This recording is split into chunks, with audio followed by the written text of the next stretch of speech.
All right, so now let's talk about something really useful in programming, conditional statements. So conditional expressions allow your programs to make decisions and take different forks in the road, something I alluded to a little earlier, depending on the values of variables or based on what the user inputs at the program or at the command line, or if you have a prompt or something like that.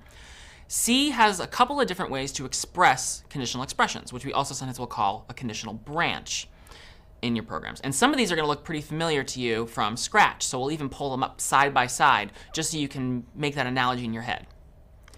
So if is a pretty simple conditional. If you recall from scratch on the right here, you could fill in that hexagon with a Boolean expression, if mouse down, or if x is less than 10, or something like that. And then if x was less than 10, or if the mouse was in fact down, all of the code inside of the puzzle piece would execute, all the things that fit inside that C shape. Similarly, do we have if on the left there, if Boolean expression, which I'm just using as a substitute for one of the Boolean expressions we've previously discussed, open curly brace, close curly brace. So think of open curly brace and close curly brace as sort of analogous to the sandwich effect of the if block on the right from scratch. If the Boolean expression in the if statement is true, then all of the lines of code between the curly braces will execute in order from top to bottom. If the Boolean expression is false, we'll skip over everything in between the curly braces because we only want to go down that fork in the road if the Boolean expression is true. We can take this one step further with if else. So this scratch block is pretty similar to the one we saw just a second ago, except it takes two different paths based on what happened. So if the mouse was down, or if x was less than 10, we'll do everything that's in between that first fork, that first C. Otherwise, if the mouse is up, or x is not less than 10, we will do everything in the second set. And that's analogous to what you see here for C. If Boolean expression, do the stuff between the first set of curly braces, else do the stuff between the second set of curly braces. So if the Boolean expression is true, we'll do whatever's between the first set. If the Boolean expression is false, that would trigger the else, and we would do whatever is in the second set of curly braces. Again, top to bottom, all the lines in between the braces. In C, it's possible to create an if, else chain. And in fact, you could have if, else if, else if, else if, and so on and so on and so on.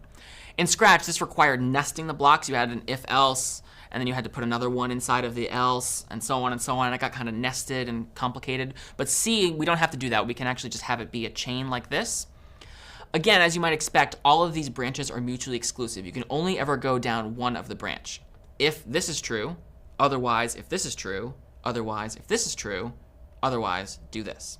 So all four of the branches in this example are mutually exclusive. It's an if, else chain. It is possible, though, and sometimes very useful, to create a chain of not mutually exclusive branches.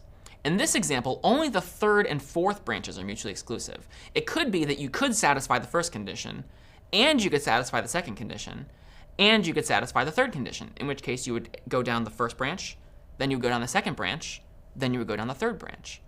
Or perhaps you satisfy the first condition and the second condition, but you don't satisfy the third condition. In this case, you go down the first branch and the second branch, and then the fourth branch. The reason for this is that the else will only bind to the nearest if. So even though there's an else here, that doesn't necessarily create a mutually exclusive chain of everything. It's only that the expression there with Boolean expression 3, that's the mutually exclusive with the else. So it is possible, and sometimes quite useful, as I said, to create a chain of not mutually exclusive branches. Let's take a look at a different kind of conditional, which you have not seen before in Scratch. There's something called the switch statement.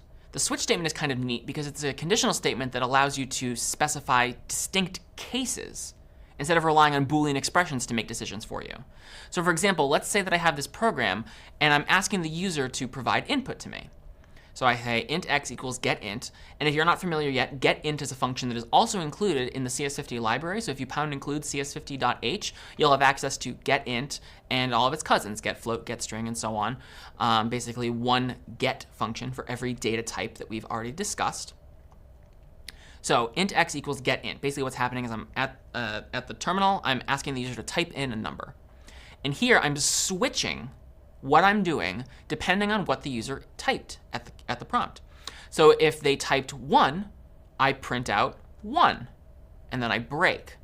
If they print 2, if they typed 2, I print out 2, and then I break. It's important to break between each case because otherwise you will fall through. So if I didn't have any breaks there and the user typed 1, what would happen is it would print 1, 2, 3, sorry. That's kind of strange behavior, right? You might think so, but there are actually some cases where this could be a pretty useful thing. So here's another example of a switch statement where I omit the breaks, but I do it on purpose. So what happens here? Think for a second. You might even want to pause the video. What happens here if the user types 4? So I've asked the user for input, and they provide the value 4. What gets printed when I do that?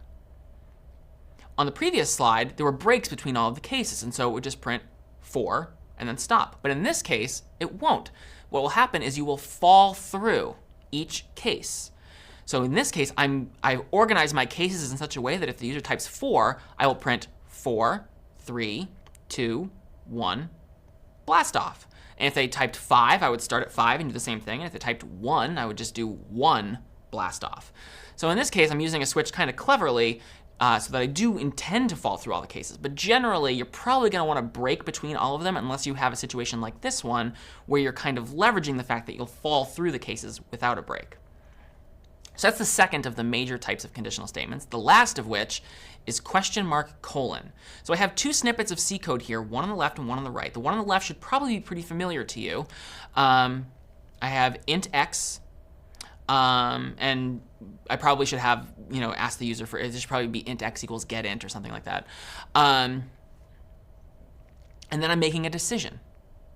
If some Boolean expression is true, assign x the value 5.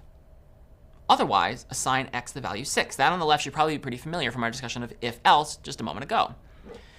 Would you be surprised to know that the line on the right does the exact same thing?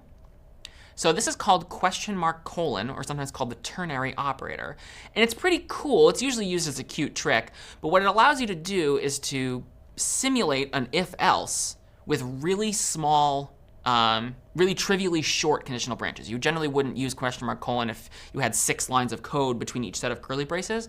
But if you're just making a quick decision, if you're going to do one thing or the other, and it's very simple, this might be an example of how to do it with question mark colon, the ternary operator. So int x equals expression, question mark. The thing after the question mark is what x's value will be if expression is true. The thing after the colon is what x's value would be if the expression was false. So I'm asking myself, is the expression true? If it is, assign x the value 5. If it's not, assign x the value 6. Again, like I said, this is usually just a cute trick, and sometimes if you become really comfortable with it, you'll do this because it looks kind of cool in your programs. Generally, I'm presenting it to you now so that you're familiar with it if you see it. But certainly no, you don't have to write it in any of your code, but it is something to be familiar with because you'll definitely encounter snippets of code here and there where this question mark colon syntax, aka the ternary operator, is used. So a quick summary on what conditionals are and what the options are available to you in C. You have if and if-else and if-else if, etc. You can use Boolean expressions for those to make decisions. With switch statements, you use discrete cases to make decisions. You explicitly say, if it's 1 or if it's 2 or if it's 3, I'll do this thing or this thing or this thing.